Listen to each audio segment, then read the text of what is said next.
So I spent a week with the 2023 Asus Republic of Gamers Zephyrus M16. In this video, we're going to talk about some things that I like, some things that I don't like too much, and then we'll see if this laptop is right for you. Now, first and foremost, the big difference between this year's model and last year's is it ships with 2 occupiable RAM slots, but only 1 stick in the device. So you get 1 16 gig stick in the device, and then you can go ahead and purchase a stick post-purchase and add it yourself. This to me is a good idea because you don't have to then buy 2 sticks to get up to 32. In the past, they've had 2 8 gig sticks in the device, which means you then have to buy 2 16 gig sticks to get up to 32. They're kind enough to now provide a 16, and then you buy another 16. However, single channel RAM is not as powerful as dual channel RAM, and we're seeing that happen with this device.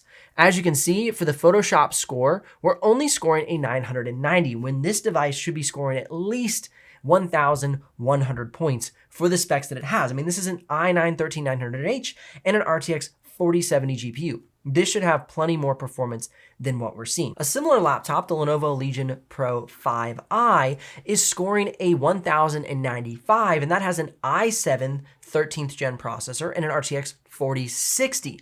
And so that tells me that the single channel RAM is kind of throwing off the performance. So if I purchase this laptop, the first thing I would do is go ahead and buy a 16 gig stick. Now I'm going to run the benchmarks with 32 gigs of RAM and have a full video about that in the future. So make sure you subscribe and ring the bell so you don't miss out on that. And I'll link it up at the end of this video when it's available.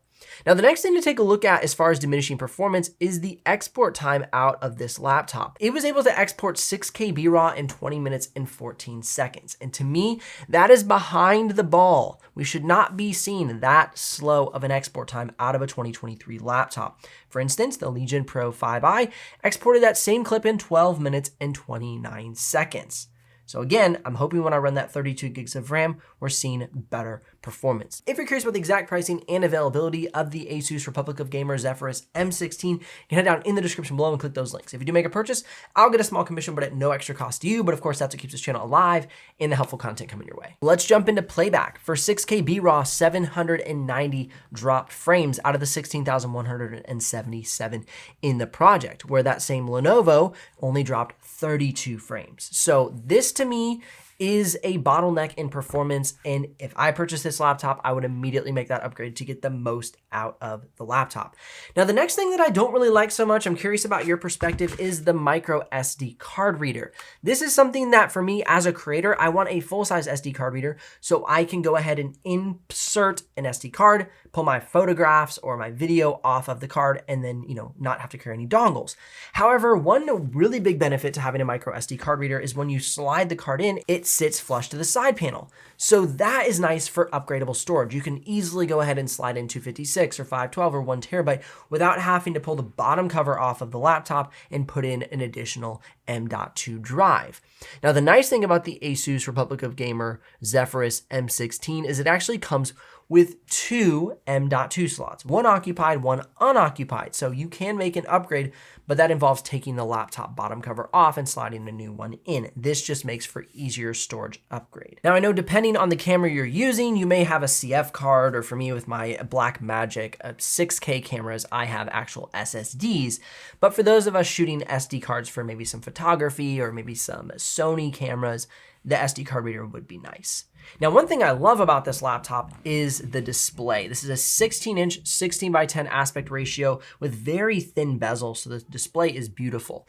We have 100% sRGB, 89% Adobe RGB, and 99% DCI-P3, all at a delta E of 0.97.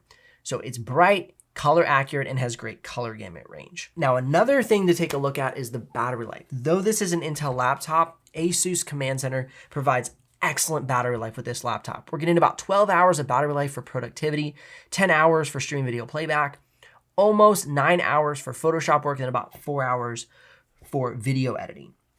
This is all done at 20% screen brightness with battery saver mode on. The laptop sets to 60 Hertz refresh rate and silent mode, as well as eco mode inside of the Asus Armory Crate. Now, what this means is you will not have access to your GPU when getting these battery life results. But for on-the-go productivity and streaming video playback, this gets excellent battery life without accessing that dedicated GPU. The upward facing speakers is another thing that really sets this laptop apart. There's a lot of great laptops out there that have horrible audio experiences. Here's a quick sample so you can hear what it sounds like.